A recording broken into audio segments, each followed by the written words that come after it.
like gigs I've had, my pedal fucking up, or like maybe a chord is fucked up and I gotta switch the chord.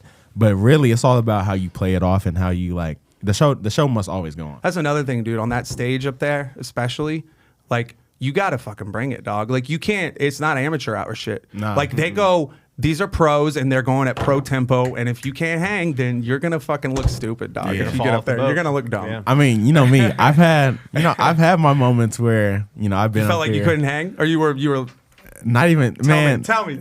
Okay, so let's get into it, man. So it was like last year, October, I went to the homies and they get to playing this song called Actual Proof by Herbie Hancock. Mm-hmm. And one thing I'll say about Actual Proof by Herbie Hancock is if you don't know the song, do not play the song. And they called me up there and I'm playing the song and it's like, wow, it's so many changes and so many parts to the song. I'm like, I'm losing where I'm at. And it's just like I'm looking around. I'm like, damn. I'm feeling kind of dumb, right? But those experiences of feeling dumb and feeling like you don't know what you're playing. That's the good shit, right? Yeah. That's the shit that makes you go into the woodshed, listen to the song that you just fucked up on, practice for hours, like shit like that. Like so, those are the type of experiences that you need, especially as a young player like myself. Like. Sometimes it's good to feel that, because you gotta like scrape your knee a little, and like in those moments, everyone else is sounding like the adults from Peanuts, where it's just wah wah wah wah. Right. Like, I have no idea what's going on. I need to figure this out a little bit more. Just play us a little sample. It's like 10 seconds. I'm curious. I just want to hear this, like somewhere, like go to the middle somewhere. Oh, that's homegirl that plays with fucking what's his face. And so we were once lovers. Jeff Beck. She plays with Jeff Beck, dude. Yeah. Damn. Yeah. I've seen her play with him. She's fucking ridiculous. But she's like, this is a long time ago, apparently. Because she's like, I think she's like 30s, late 30s. That's cool, man. Yeah, dude. No, I was going to say, dude, it's also like, how do you respond? Because I think you were there the other night when I was there. And I'm like up there and I start, they're boom, boom. They're doing the Leon Bridges shit. Yeah. And then I start going and then I'm holding the mic too low, like on the, like where the thing, and it fucking falls out in like the middle of the first verse. And I'm like, I kept singing, but then I picked it up and I'm like, put it back in. And then Deez is like, bro, and he's like, he top. And then we ran it back. But I didn't skip a beat there, dude, because like, number one, I've been there like as a comedian. Like I've had that happen, literally hosting a show at River Center. This guy knows. Rest in peace, River Center Comedy Club. I came out one time and like literally the shit dropped as soon as I grabbed it. And I was like, you fucking kidding me? But it's like how you react in those situations says a lot because these things happen to everyone. Like even the pros sometimes have crazy, weird, random shit happen that they have to deal with on the fly. And it's like, I think a lot of it is how you react in the moment. And because that level of cool calmness that you can keep under pressure says, I think that's what makes you, like what separates you. You know what I'm saying? Right. Like you could be a great performer, but then if shit hits the fan, all of a sudden you can't, you lose it. Or versus the great performers that shit hits the fan, they're like, yep, let's do it. Keep going. You got to be confident in yourself to surpass the moments where it doesn't go to plan. Yep. Yeah, when things are not going the way you want them to go. And that's just personal accountability. I was finna say, going back to, what y'all said about keeping the calm, cool collectiveness, man, I can't even tell you how many times, like, not even just at the homies, but like gigs I've had, my pedal fucking up, or like maybe a chord is fucked up and I gotta switch the chord. But really, it's all about how you play it off and how you like the show must always go on. That's my my number one rule. Like no matter whether, nigga, I don't even care if my arm fell off. Like the show has to go on. You have to find a way. Yeah, like you got to figure out a way to push past that level of Have you ever broken a string on stage? Plenty of times, and I've broken maybe three to four strings on stage, and I fixed them all like the same in the same amount of time. Didn't Stevie Ray Vaughan like restring, like put a new string on in the middle of a song? Or did there's a ton of switched the guitar? I don't know what he did. He did some crazy like shit. Stevie, but it's like BB King it's also did one. Literally, like if you the audience is playing off you. So like if you panic, then they're gonna feel the panic too. Yeah.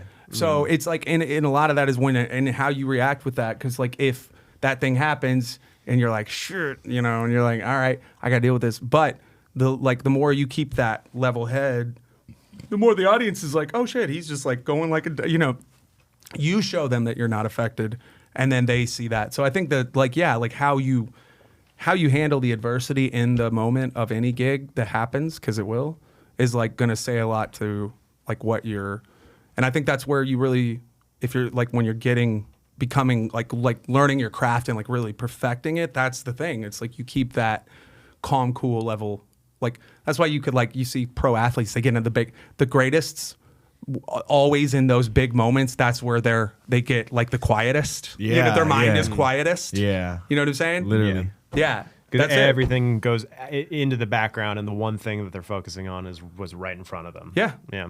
Yeah. And it's like repetition and just that repeated, like you understand what you're doing, you know what you're doing, and you're confident. So you're like, yeah. Mm-hmm. And it's like, bro, for being 20, dog, I'm like I told you this already, but like I'm very impressed by you, by your composure, no, yeah, for sure, man. Thank and you, it's man. like, Thank yeah, you. dude, no doubt. I wouldn't have you here if I didn't feel that way. Let me tell you. Right. I don't want no slouches up here. Right. No, but I mean, like, and where do you feel like, when did you start playing? And like, do you feel like you've had that? Do you feel like you've developed it? Or where you sit with it right now? So I definitely didn't start off like this. Sure. I used to be kind of like frantic with my playing a little bit. And I'm gonna just go back even further. Like I started playing when I was maybe like 10, 11. Didn't really take it serious till I was like 13, 14. Mm-hmm. And then I started playing professionally when I was like 15. Jazz? You got a jazz background? Yeah, I started off kind of with jazz. And Okay. like jazz, you know, church. Yeah, like of R&B, course. rock. Yeah. And then Church drummers, bro. yeah. It's a phenomenon. Right. So anyway. But 15 is when I really started, like, I guess you can say gaining that composure. And I say really the reason why is because I went to this academy. It's called Stax Music Academy in Memphis, Tennessee. And they do like a summer thing, like every summer, right? Mm-hmm. I would always go there, and there's like plenty of kids who just play instruments, and it's like really hella talent. Now, Memphis, hella talent. That's what I'm going to say. Timberlake? Like Stax, they had like really there was this kid named Vince. He played guitar. He was 20. Yeah. He was 20 when I was like 15, 14.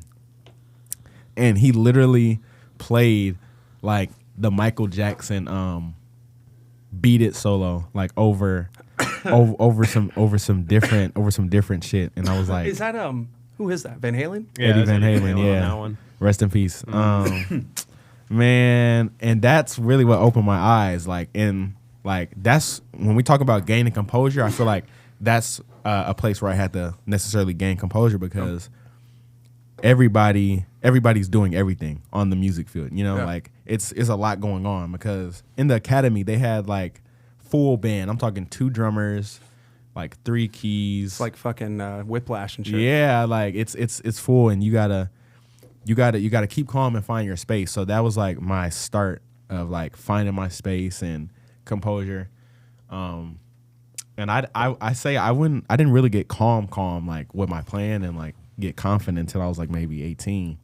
So it was like once I realized that you know, everybody has their own sound. That's really what makes them the player. Like you have your own sound, right? Sure. So it's like once I develop my own sound, it's like how do I work on that sound to, you know, sound like how I want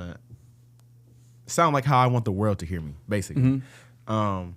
And a lot of that composure came from just like my experience with gigs, like just getting out there and doing it. Like you could say, oh man, I wanna learn how to like calm down while I play. I want to learn how to blah blah blah blah, or whatever the case may be. Yeah, you can't say you want to do something until you do it. Like you try to do it, right? So putting myself in environments where maybe necessarily I have to listen more than play, right? Mm-hmm. So here, I'll break that down too. Like things like we talk about listening over playing. Yeah. I was just gonna say listening is always like the first thing. Like when I practice, before I even touch my instrument, I'm listening and I'm like seeing how I can break down the music. And I think that's what makes me a different player, like, or a different young player. It's because of the way I think about music and like music theory. It's really like I think about music almost. I break it down like it's common sense, right? like especially with guitar. So it's like understanding the basics and using the basics to boost yourself and boost your playing. Like that's me right there. Like in a certain sense, when it comes to guitar, I think about guitar like this, right? Say for instance, there's a song, right? You have maybe a jazz song. Well, I'll just use jazz right now, but say for instance, there's a jazz song and a certain pattern works over that jazz song, right? Right. And there's only really 12 patterns because there's 12 notes and 12 positions on guitar that you can use. There's gonna be another pattern that you can use in a different key, or scratch that. Like you can use the same pattern that you used on the jazz song that I'm saying in just other keys, right? Because there's 12 notes, 12 positions on guitar. So I break it down like it's common sense. I'm like, well, if it works here, could it work here? Right. Could it work here? And then of course I can change it up, and now I'm getting like language. I'm getting like ideas, right? Yeah. So it's like it's all about experimenting and just really like getting in the practice room. I feel like that's what makes confidence, composure. Yeah. Is when you work on it. Yeah. Well.